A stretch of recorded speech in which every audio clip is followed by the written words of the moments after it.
So we're going to question number 6. This question is about reactions of iron compounds. A student carries out the reactions to the flow chart starting of iron to sulfide. So you start with this sulfide and then you get acid and you form this pale green solution, which is Fe2 plus pale green solution. So it is how do you call it, transition metal thing, complex ion, isn't it?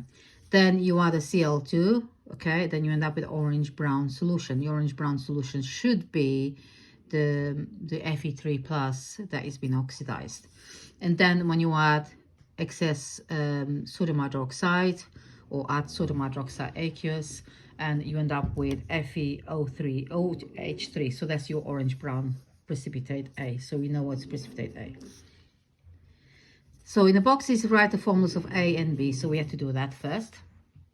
And now the B, so it comes from H2S. You end up with silver nitrate plus H2S. It gives a black B precipitate with a molar mass of 247.9. So that's the black B precipitate, because when you react that with that, it gives you a black B precipitate, and that's the molar mass of that. So that's B.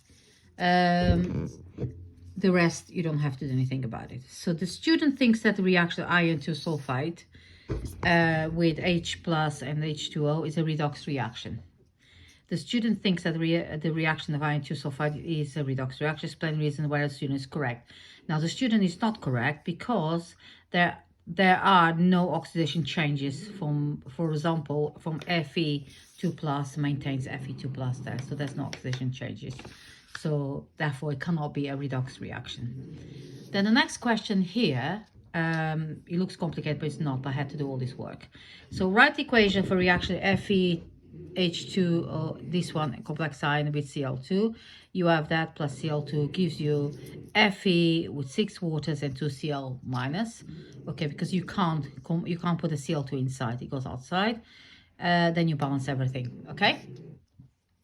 Now it says construct sequential reaction H2S with H plus. So you start by what you do. Let me just see if you can see this question. Otherwise it goes blank sometimes on my video and you probably get really annoyed with me. Let's try that one there. So if I start with H2S, half equation goes to S, sulfur, plus 2H plus 2E. Okay. Then you go manganese O4 plus goes to Mn2 plus, and then you balance oxygens by adding 4 waters. Then you got 8 protons here to balance 8 hydrogens, and then you say 8 minus 1 makes 7. So I want to make 2 plus, so you add 5 electrons. So then if you add them together, so because there's 2 electrons here and there's 5 electrons there, you have to multiply that by 5, multiply by 2. So if you end up with this long thing there, then you still got to cancel out that H pluses with that 10 H pluses. So it gives you 5H2S plus 2 MnO4 minus, I forgot to put minus there, plus 6H plus goes to 5S, 2 Mn2 plus 8 waters. That's the final one that you have to do it. But you know, you can do it slowly or you can do as quick as you can.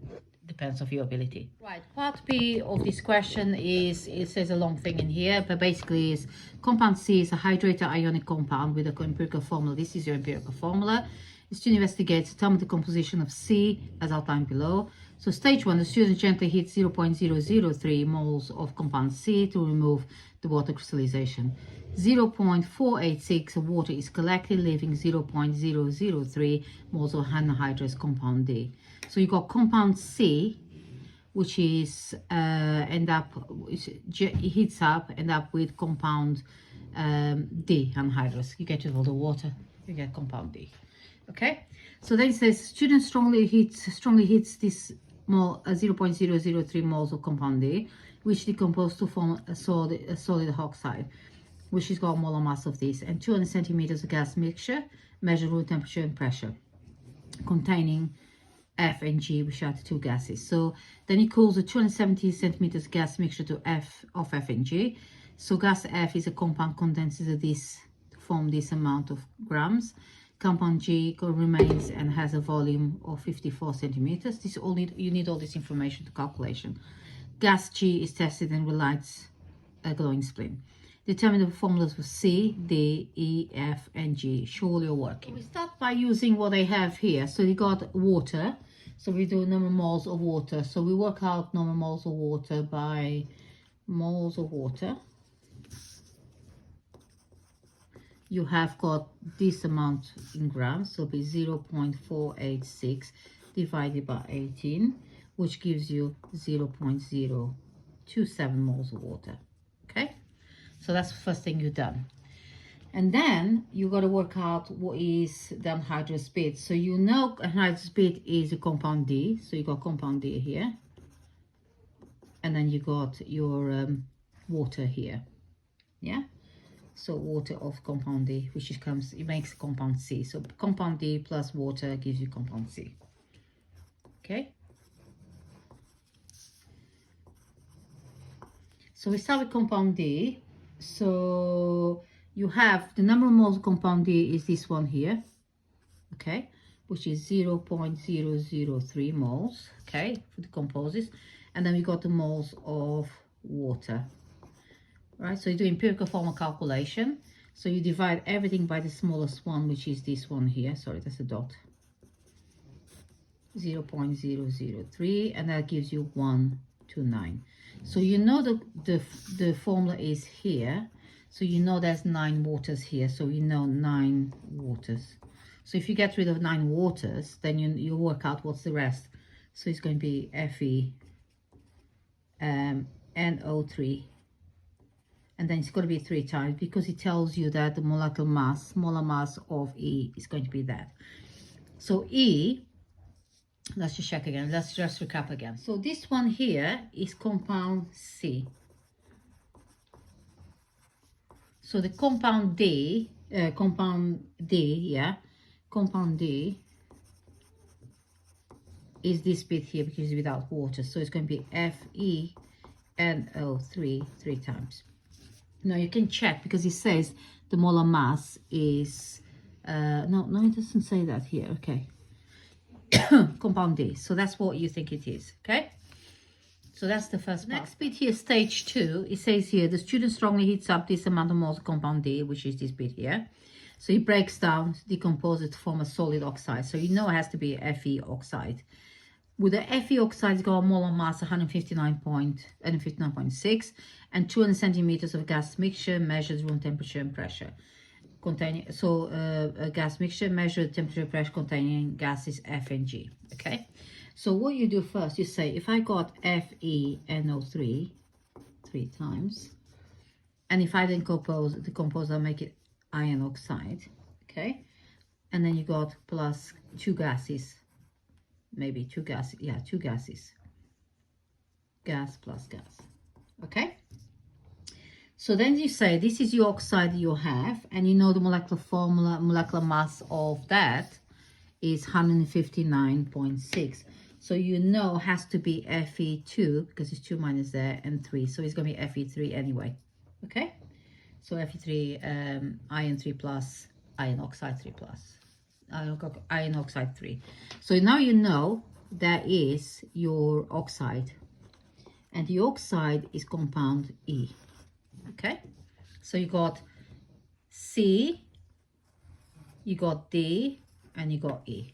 Done. Okay, the last bit, it says here, the student cools down 270 centimeters cube of gas mixture of F and G. Okay, so gas F as a compound and condenses form this amount of, so F is got this gas at this mass, G remains and has a volume 54. Okay, so we want to know now, the first thing is we want to know what is the volume of F. So if you say I've got 270 to start with, minus 54 gives me 216.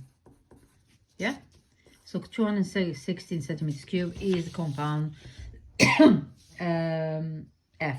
Okay, so now we can work out the moles of that. So moles is going to be moles of F. It's going to be 216 divided by 24,000, and that should give me 9 times 10 minus 3 moles.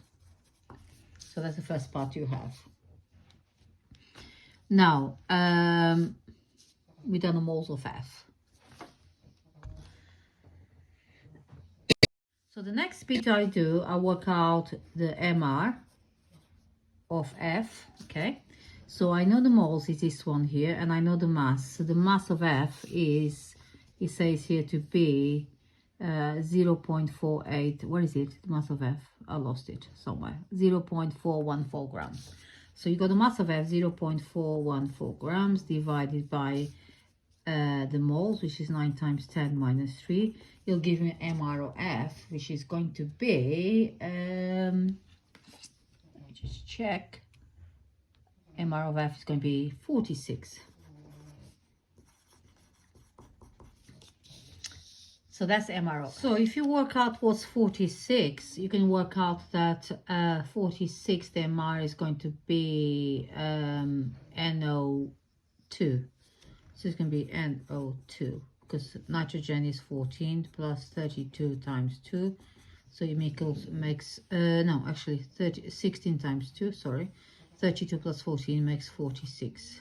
So we know one gas, this is a gas F, is NO2. And the other one, it says it is gas juice tested with light glowing splint. What relights glowing splint is O2. So O2 is got O2 oxygen is the last one that we need to know, which is G. And I think they got a whole question worked out in like this. I hope it wasn't too complicated and I hope it was helpful.